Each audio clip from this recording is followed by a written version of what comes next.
rasulam minhum yatlu alaihim ayatika. Muhammad itu siapa? Seorang rasul yang membacakan ayat-ayat Allah. Wa yu'allimuhum, seorang rasul yang mengajari mereka alkitab wal hikmah. Wa yuzakkihim, seorang rasul yang membersihkan akhlak-akhlak kita. Jadi artinya Allah punya tradisi kalau nyifati rasul itu banyak. Juga nyifati orang-orang sekeliling rasul. Makanya menurut saya madhab Syiah itu enggak pas. Karena Allah kalau nyifati Rasulullah itu jika nyifati orang-orang di sekeliling Rasulullah. Dan itu dengan pujian. Yaitu Muhammadur Rasulullah walladzina ma'ahu asyidda walal kufar ruhama'u bainahum tarahum ruk'an sujada yabtaguna fadlan minallahi warid wa nasimahum fi wujuhim min atharis sujud. Itu kan panjang sekali. Dan orang-orang sekeliling Muhammad adalah begini. Kayak apa Allah muji para ashabu Rasulillah? Masa kita ikut kelompok yang menghina ashabnya apa? Rasulillah. Makanya kita tetap madzhab ahli sunnah wal jamaah, yaitu mencintai semua sahabat. Karena Allah saja yang Tuhan mensifatinya dengan sehormat itu. Mensifati apa? Ashabu Rasulillah. Disifati orang-orang yang saling kasih sayang sama orang mukmin. Tarahum ruk'an, sujud dan komitmen hidupnya untuk rukuk dan sujud. Simahum fi wujuhim min asari sujud. Sudah asari sujud harus diterjemah, nanti sensitif. Cuma setahu saya asar sujud itu nanti setelah di akhirat orang sering sujud itu jabahnya itu ada nurnya. Tapi kalau ada yang nafsirkan asari sujud itu warna tertentu ya semboy. Itu sensitif. Yang jelas asari sujud itu ya sudah seperti itu. Seneng kamu kok hasut. Kowe nyen provokator, nak ono apa ya? Ada hal yang begitu terus mau berlebihan. Uteke ya khisimun. Nah, kalau ada kepentingan pokoknya ayat si mahum fi wujuhim min athari sujud, bahwa dalam jabahnya itu ada asaris sujud. Itu masyhur kan, saya terangkan ya, tapi ojo sensitif loh, biasa wae. Suatu saat Rasulullah itu ngendikan begini, nanti saya kata Nabi akan nyafaati kalian semua. Sahabat-sahabat tanya, ya Rasulullah dengan sekian miliar orang bagaimana kamu mengenali kita? Saya ulang lagi, suatu saat saya nanti akan nyafaati kalian karena saya kenal kalian. Maksudnya di akhirat. Ya Allah, di akhirat. Terus sahabat tanya, ya Rasulullah bagaimana engkau mengenali kita sementara nanti di akhirat bermiliar-miliar orang gitu. Terus Nabi ngendikan gini, jika kamu punya unta dengan tanda tertentu, saya ulang lagi, jika kamu punya unta punya tanda tertentu, dalam jidatnya ada begini, dalam tangannya ada gini, dalam kakinya ada gini. Maka apa kamu bisa membedakan untamu dengan unta orang lain? Ya bisa ya Rasulullah, karena unta kita khas. Misalnya kaki depannya ada putihnya, kaki belakangnya ada putihnya, dalam baduknya ada putihnya. Kata Nabi, inna ummati yut'auna yaumal qiyamati hurran muhajjalin min asaril wudu. Nanti umatku, nanti wajahnya juga bersinar. Tangan kakinya juga bersinar. Jadi asar itu saya pastikan secara riwayat itu akhirat, maksudnya tentang akhirat. Tapi bahwa yang di dunia ada yang memulai asar itu nggih monggo mawon. Loh itu bagus kan, artinya ekspresi percepatan. Enggak apa-apa loh, daripada kok kowe ra jelas ini gitu. Maksudnya ya orang ngetok kowe pancen jarang sujud tenan lho. Wis ora usah sensitif, tapi yang jelas ya nanti. Ya soben kiamat ruang samu. Nanti hisab itu nanti kalau hitung hanya sekitar 3 jam. Hisabnya sak dunia itu hanya sekitar, karena malaikat itu tidak kesulitan sama sekali. Tak warai ya. Ini nggak akan salah saya dalam hal ini karena riwayatnya sahihah. Kenapa hisab itu hanya butuh rubu'un nahar, 1/4 dari siang enggak? Anggap saja siang itu 6 jam atau 12 jam itu aja terserah. Kalau 12 paruhnya akan 6 ya. Seperti 1/4-nya berarti 3. Itu gini. Jadi nanti di mahsyar itu kan yauma tabyaddu wujuh wa taswaddu wujuh. Yaudah yang kafir itu gelap, hilang. Wajahnya, tubuhnya semuanya gelap. Yang mukmin itu semuanya terang. Jadi sudah yang tabyaddu wujuh wa taswaddu wujuh otomatis terus nyingkap. Terus pergerakannya itu delala yang tabyaddu wujuh itu ke kanan. Yang taswaddu wujuh ke kiri. Maka kamu jangan punya sinar yang kelap-kelip. Nanti kena bego yang karena nggak jelas tadi. Maka kamu harus sinarnya yang sejelas-jelasnya. Hurran muhajjalin min asaril. Bila perlu nur kamu sampai menembus langit saat itu. Makanya ketika orang mukmin sudah nurnya ada di muka, ada di tangan, masih ngendikan Rabbana atmim lana nurona karena takut masih kena bigo tadi. Karena kalau hanya wudhu tok, sikil tok kan bayangkan di miliaran orang kan bisa agak kelihatan.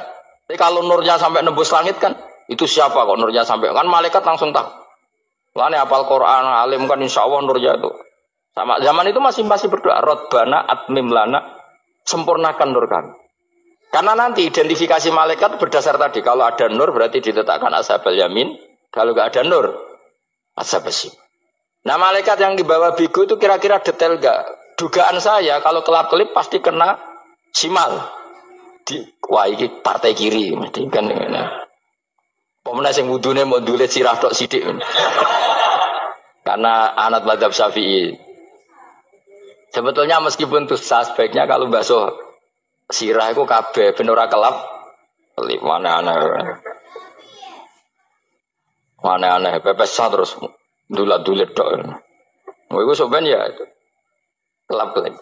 Ya sudah ya. Setelah itu kata ngendikane pangeran yu'raful mujrimuna bisimahum fayukhadu bin nawasi wal aqdam. Orang-orang pendosa kelihatan maka diletakkan di kiri. Nah sama yang orang-orang baik simahum fi wujuhim min asaris. Jadi ayat itu jelas tentang akhirat. Tapi kira usah terus merovokasi. Seneng kamu kok ya khisimun. Maksudnya provokator. Jadi nanti yang mukmin jelas nurnya. Dan nur ini nanti dengan kadar iman kamu, perilaku kamu. Ada yang kelap-kelip, ada yang... Nah yang kelap-kelip ini orang kena bigo itu tadi. Nanti setelah kena bigo ikut ashabis simal. Yang kelap-kelip disortir lagi. Malaikat yang bagian detail kan ada nanti. Nah ini terus... ditubir neraka, yang kafir benar-benar neraka, yang ini ditubir neraka. Nah, itu nanti ini yang ngel-ngelo Kanjeng Nabi digoleki ya ini itu. Mana sakit Kanjeng Nabi, mana ono kiai soleh darani, nah iso soleh dhewe sakit Nabi mergo terus goleki endi umatku sing kelep-kelip itu. Dicari di syafaat. Ya, imma langsung dituruti Allah wa imma diumbasine neraka. Ya terserah rencanamu piye kon aku kowe. Tapi yang jelas apa?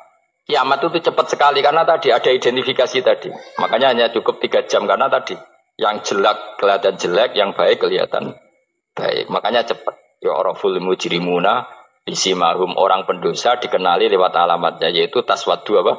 Wujuh. Kalau orang baik dikenali lewat tabyadu wujuh. Nah terus setelah nyingkir, ini ngono tak warai kiamat. Setelah nyingkir itu faduri babenahum bisuril lahu bab. Setelah tersingkir tadi terus lalu ada pintu penghalang, pintu pemisah. Nah pintu pemisah tadi yang sisi kanan langsung jadi surga, yang sisi kiri jadi neraka. Itu disebut faduri babenahum bisuril lahu bab batinu fi rahmatu wa dhahiruhu min qibalihil adzab. Yang pintu arah kanan otomatis wilayah surga, yang pintu kiri otomatis wilayah neraka. Nah problemnya ketika penutupan pintu itu dah yang kelap-kelip itu katut kemana ini yang makanya kamu jangan malok partai yang apa kelap-kelip yang nggak jelas itu koalisi kemana ini. Kalau partai besar kan iso nyalon presiden, partai kecil ini kan ikut mana ini kan sing sangi sore 1%, 2% ini kan repot. Loh, coba misalnya nur kamu 2%, berarti gelap kamu kan 98%. Kira-kira malaikat mengkategorikan kemana coba? Ayo jawab. Loh, kode semangat. Padahal itu bagian dari kamu. Kalau satu tubuh itu sinarnya hanya 2%. Kira-kira kategorinya itu partai gelap, partai terang. Kode semangat kok itu. Berarti kegaruk kemana? Kiri. Tapi bisa saja malaikat cara berpikir gini. Tapi kok ada cahayanya ya? Padahal kata Allah, yang bercahaya ashabul yamin. Kan nggak ada bilang cahaya terang. Bisa saja malaikat, alhamdulillah berpikir begitu. Ya nanti kita rayu saja supaya berpikir ini kan yang penting ada cahaya. Kan Allah tidak bilang terang apa kelap-kelip. Ya mungkin saja asal ada cahaya dikategorikan lahu nur, punya apa? Nur. Tapi yang jelas saat itu pun yang sudah punya cahaya masih berdoa Rabbana atsmim lana nurona. Ya Allah saya mohon sekali nur-nur kami sempurna. Jadi ini saya bantu teman-teman yang hafid-hafid supaya tahu maknanya ya.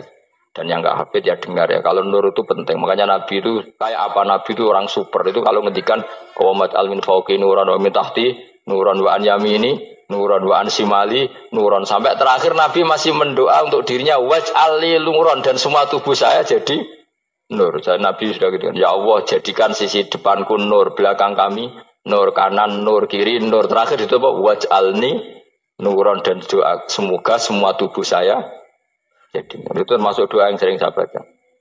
Karena saya takut kelap-kelip tadi, ini bahaya ini kalau malaikat. Saya tidak tahu cara berpikir malaikat tadi. Apa ngitung 98% maka dikategorikan apa? Gelap. Apa dihitung nurnya saja?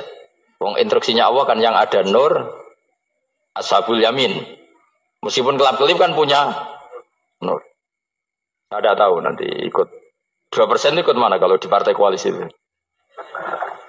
Ikut yang menang biasanya, ikut yang apa? Ya paham ya, makanya saya mohon kalau wudhu itu usahakan sempurna, terutama wudhu sholat. Kalau nggak wudhu sholat itu sebaiknya nggak sempurna, supaya ada bedanya wudhu sholat sama wudhu tidak sholat. Rasulullah itu masyhur gitu ya. Rasulullah itu kadang tawaddu'a wudhu'an khafifan, wudhu yang sederhana, yaitu hanya sekali-sekali dan tidak sempurna. Ketika ditanya as-sholat ya Rasulullah, tidak. Misalnya saya habis makan, mau tidur, biasanya ya wudhu. Tapi tentu tidak perlu sesempurna kayak wudhu sholat, biar ada bedanya. Rasulullah juga gitu. Beberapa kali beliau wudhu, tapi tidak sesempurna wudhunya untuk sholat. Masyhur itu di riwayat tawaddu'a wudhu'an khafifan duna wudhu'ihi lis sholat. Tapi kalau wudhu untuk sholat, asbaghal wudhu, menyempurnakan wudhu. Jadi supaya ada bedanya wudhu sholat dan wudhu tidak sholat.